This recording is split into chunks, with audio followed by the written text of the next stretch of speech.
Hello, everyone, and welcome back to the land of ugly wallpaper. It's Top of Texas Beer Review number 6, and today we're going back to Oklahoma. We're going back to Krebs, Oklahoma, where some of the finest beers in the world are being brewed. We today are reviewing the barrel-aged version of the beer that put Prairie Artisan ales on the tongues of beer drinkers, perhaps not only in the United States, but maybe around the world. Quick, name your top 10 stouts. I bet Prairie Bomb is in there somewhere. Today, we are reviewing Barrel Aged Bomb, and it was released just a few weeks ago. I think the press release actually came out January 19th of 2016, and this is February 9th, 2016.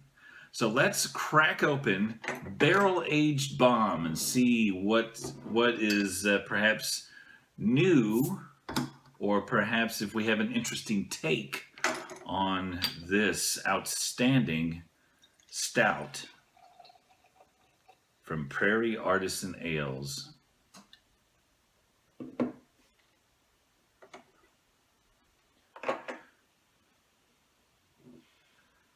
As you would expect, the head is short-lived.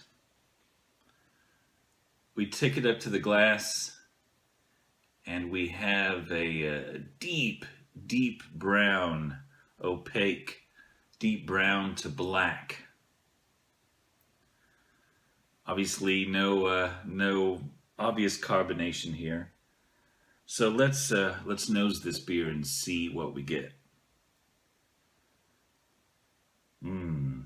It smells like dessert. It smells like I smell dark chocolate, coffee, espresso. It smells outstanding. Chocolate cake, chocolate fudge. Are you hungry yet? Maraschino cherries.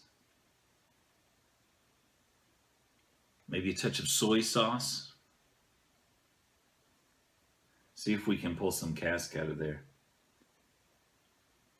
Maybe the slightest hit of bourbon, not super evident, doesn't hit you right away. Okay, so Barrel Aged Bomb comes in at 11.2 alcohol by volume. Let's see what we can get from the bottle here. It says Barrel Aged Bomb, Imperial Stout aged in whiskey barrels with coffee, cocoa nibs, vanilla beans, and chilies. Again, Colin Healy always delivers something interesting. Kind of a nice counterpart to his brother, Chase Healy, who's the brewmaster and the man who's running things when it comes to beer at Prairie Artisan Ales. Do we pull any chili out of here? It's not super evident. Vanilla, yes. So I didn't come here to smell a beer. Let's taste this and see what Barrel Aged Bomb has to offer.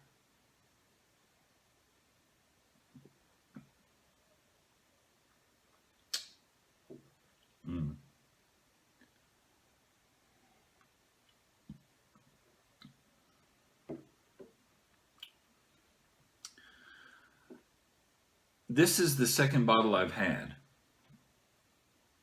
My plan was to do this. My plan was to buy 2 bottles, which I did.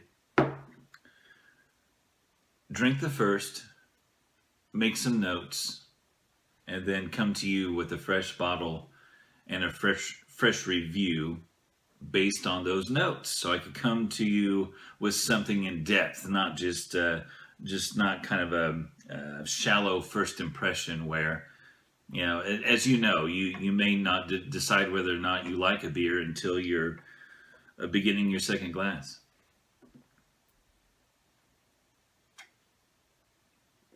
Well, I'm realizing I made a mistake with the first bottle.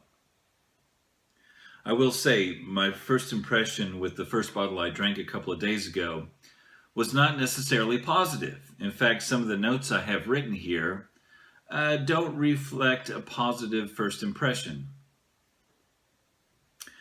But I'm starting to realize my mistake. Today, before this review, I let the bottle sit on the table here at room temperature for 30 to 40 minutes, maybe 45 minutes. And I think what I've done today correctly is I've allowed this beer to get down to a temperature where when you take that first sip, it delivers what the brewers intended. I believe my mistake with my first bottle of barrel-aged bomb a couple of days ago is I took it right out of a cold refrigerator, dumped it into a glass, and tried to enjoy it and to try to determine if it was a good beer or not. But by allowing this to get closer to room temperature, I believe this beer is right where it needs to be to truly enjoy what Chase Healy intended for us to enjoy. So,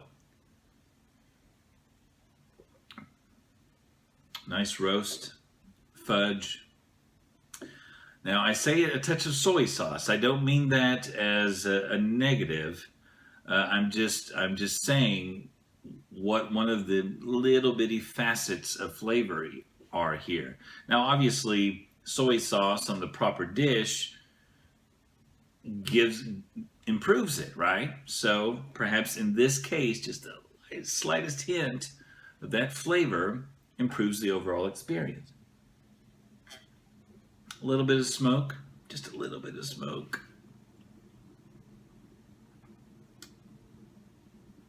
And here's what really shines.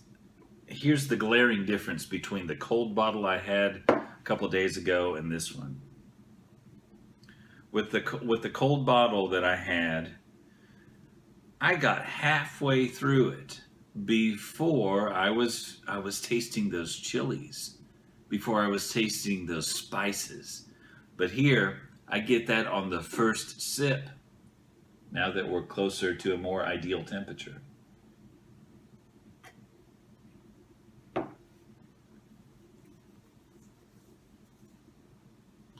It's a little boozy, little boozy. No sign of carbonation whatsoever.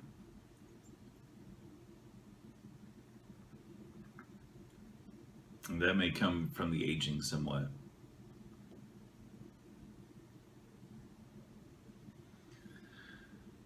So let me read to you some of my notes because they weren't necessarily complimentary.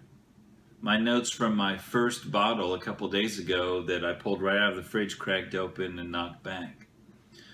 Um, One of my early notes was no signs of spices or chilies. And then I made a note later in the review saying it kind of develops late in the glass. Bitter and boozy. I suggested that carbonation might improve the liveliness of this beer. And what I wrote here is it's really not an interesting take on the original Prairie Bomb. It's neither an improvement or a compliment.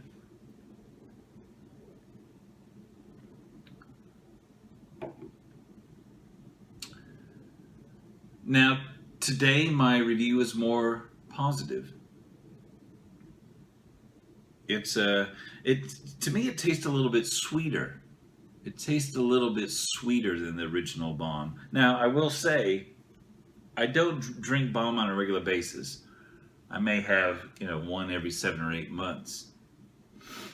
But this is a far better experience. I'm a far more optimistic today than I was a couple days ago when I was largely unimpressed. I really didn't think it was it. I don't think it complemented Bomb. I don't think it was an interesting take. I don't think it was an improvement on Bomb. but it's at least that good, if not slightly better. So, yeah, it's good. It's peppery. It's sweet. It's powerful.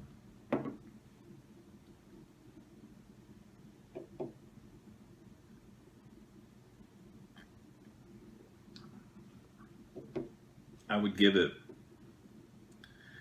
I'd give it 4.5 out of 5. So here's something we need to talk about. Here's something we need to talk about. I bought this bottle of barrel-aged bomb in Oklahoma. 12-ounce bottle.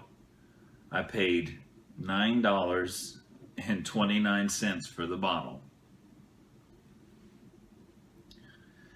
If that's a 4-pack, that's a $37 4-pack. Or a $55 6-pack. Let's be honest with ourselves. If we're in the craft brew aisle and we see beers of equal reputation that deliver what you want in a beer, oftentimes your decision is going to come down to price. Let's be honest. How many of us are going to spend $37 on a 4-pack of beer? I believe that a beer is a working class beverage. I do honestly feel that the demographic is working class people, middle class people. I don't think you should have.